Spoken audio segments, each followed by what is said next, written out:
သာထိုင်းကနေအားကြောင်းနေတာကလုံးဝဘာမှမကြောက်โอเคကဲရှော့ကျွန်တော် fat block ပါညာကျွန်တော် flat ချောင်းနေရင်ကျွန်တော်ရတော့ရသွားပြီဗျ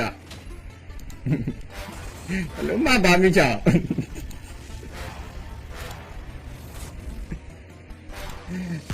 ရောက်ရေးနိုင်ရကြည့်ပါအောင်ကွာနိုင်ရကြည့်ကြပါအောင်ကွာWi-Fi ဘူးနဲ့မွဲမှာရောက်ရေးချစ်ငယ်ပြောတာရောက်ထိုင်းမှာ Wi-Fi ဘူး9000ပဲကြတယ်တဲ့မ900ဟာဒီမှာမ60ရဖို့ရေးဖို့တလားတသိန်းလောက်ဆောင်နေရစိတ်ညက်ကဲโอเคကျွန်တော်ဖတ်ကြတယ်ဘိုးရဲဆွဲကြီးထွက်သွားပြီကဲကျွန်တော်မောင်ပဒန်း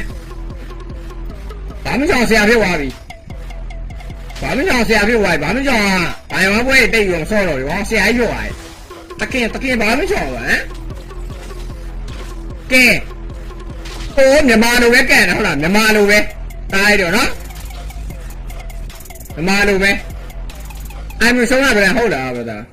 ဟောအိုင်မျိုးဆုံးတာဆိုအော်ဝါဗါလေဘာမှကြောင်ပြေးပါနဲ့ဟုတ်တယ်40မိုင်ဆိုဘာမှကြောင်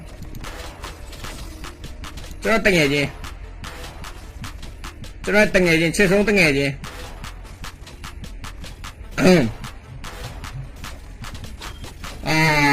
ပြောင်းလို့မရဒီကောင်လေးအာဂီလေးဗျာဘာမှမကြောက်လို့ဆိုတာပတ်သက်ကြီးတထေးသားတွေဗျာကျွန်တော်တို့လို့မှမဟုတ်လားကျွန်တော်တို့လို့စေးသားတွေမှမဟုတ်တာဗျာတို့ထိုင်းသွားနိုင်မလဲဗျာဒီကောင်လေးကတစ်လောက်300လောက်ဝင်ရဲကောင်ဆိုတော့ဘာမှမကြောက်လို့တော့မရှင်းနိုင်ပါဘူးဗျာဒီကောင်လေးအောင်မြင်တဲ့ဆွေမာကြီးဖြစ်သွားပြီဆိုတော့အာဂီလေးဗျာပတ်သက်ကြီးအတိုင်းဝိုင်းရဆိုတော့ကိုယ်နဲ့မတူဘူးဗျာကိုယ်တွေမှာဒီမှာမြန်မာနိုင်ငံမှာလေဒီမှာတိုင်ပတ်တိုင်းရတဲ့အတိုင်းမှာဖြစ်တတ်ပါတယ်โอเคโอ้မြန်မာလိုပဲရောက်ရေ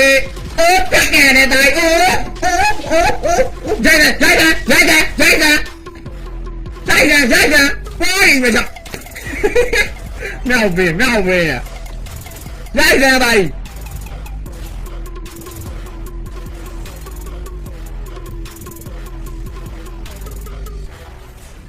ဘာမကြောက်ဖလက်ချာစကေးရှိုးတိုင်း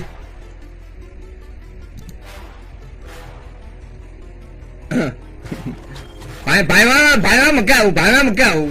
ဒီဘက်လိုက်ဖောက်ပါကြာလို့โอเคကဲကျွန်တော်ဖလက်ချောင်းဖလက်မောင်ဖလက်ပေါ်ရည်ပဲဆိုင်ရကြမောင်ဖလက်ကိုအပြောလို့မရအောင်တော့ဘာသာဒီကျွန်တော်ဂိမ်းနံပါတ်3ရောက်သွားရင်တော့ဒါဂိမ်းနံပါတ်3တော့ဒါကြီးဂိမ်းနံပါတ်3မှာတော့နှစ်ကောင်လုံးကတေချာဆောပါပဲရမယ်နော်ညိုကြီး